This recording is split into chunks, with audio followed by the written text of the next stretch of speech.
ಪವಿತ್ರ ಬಂಧನ ಧಾರಾವಾಹಿ. ಹಲೋ ಸ್ನೇಹಿತರೆ, welcome to vital serial episode YouTube ಪೇಜ್ಗೆ ಸ್ವಾಗತ. ಸ್ನೇಹಿತರೆ, ಯಾರೆಲ್ಲ ನಮ್ಮ ಯೂಟ್ಯೂಬ್ ಪೇಜನ್ನು ಸಬ್ಸ್ಕ್ರೈಬ್ ಮಾಡಿಕೊಂಡಿಲ್ಲವೋ ಸಬ್ಸ್ಕ್ರೈಬ್ ಮಾಡಿಕೊಳ್ಳಿ ಹಾಗೂ ಪಕ್ಕದಲ್ಲಿರುವ ಬೆಲ್ ಐಕನನ್ನು ಪ್ರೆಸ್ ಮಾಡಿ.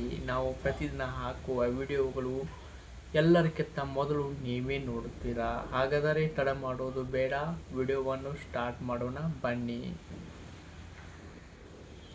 ಸ್ನೇಹಿತರೆ, ಎಂದು ನಡೆಯುವಂಥ ಪವಿತ್ರ ಬಂಧನ ಧಾರಾವಾಹಿಯ ಮತ್ತೊಂದು ರೋಚಕ ಇಂಟ್ರೆಸ್ಟಿಂಗ್ ಸ್ಟೋರಿ ನಿಮ್ಮ ಮುಂದೆ.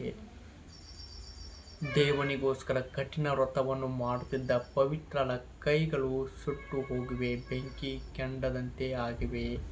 ಕೈಯಲ್ಲಿ ಬೆಂಕಿ ಹಿಡಿದುಕೊಂಡು ವ್ರತ ಮಾಡುತ್ತಿರುವಾಗ ಪವಿತ್ರಳ ಕೈಗಳು ಸುಟ್ಟು ಹೋಗಿವೆ. ಇದನ್ನು ನೋಡಿದ ದೇವನ ಮನಸ್ಸು ತುಂಬ ಮರುಗುತ್ತಿದೆ. ಕೊನೆಗೂ ದೇವನು ಪವಿತ್ರಳಿಗೆ, ನೀನು ನನಗೋಸ್ಕರ ಈ ವ್ರತವನ್ನು ಮಾಡುತ್ತಿದ್ದೀಯಾ, ಇದನ್ನು ನಿಲ್ಲಿಸಬಿಡು, ನನಗೆ ಈ ವ್ರತ ಇಷ್ಟವಾಗಲಿಲ್ಲ ಅಂತ ದೇವ ಪವಿತ್ರನ ಮುಂದೆ ಮೂಕನಾಗಿ ಶರಣಾಗಿದ್ದಾನೆ. ಇದು ಇಂದು ನಡೆಯುವಂಥ ಪವಿತ್ರ ಬಂಧನ ಧಾರಾವಾಹಿಯ ಒಂದು ಸಣ್ಣ ಮಾಹಿತಿ. ವಿಡಿಯೋ ಇಷ್ಟವಾದರೆ ಲೈಕ್ ಮಾಡಿ, ಸಪೋರ್ಟ್ ಮಾಡಿ, ಶೇರ್ ಮಾಡಿ.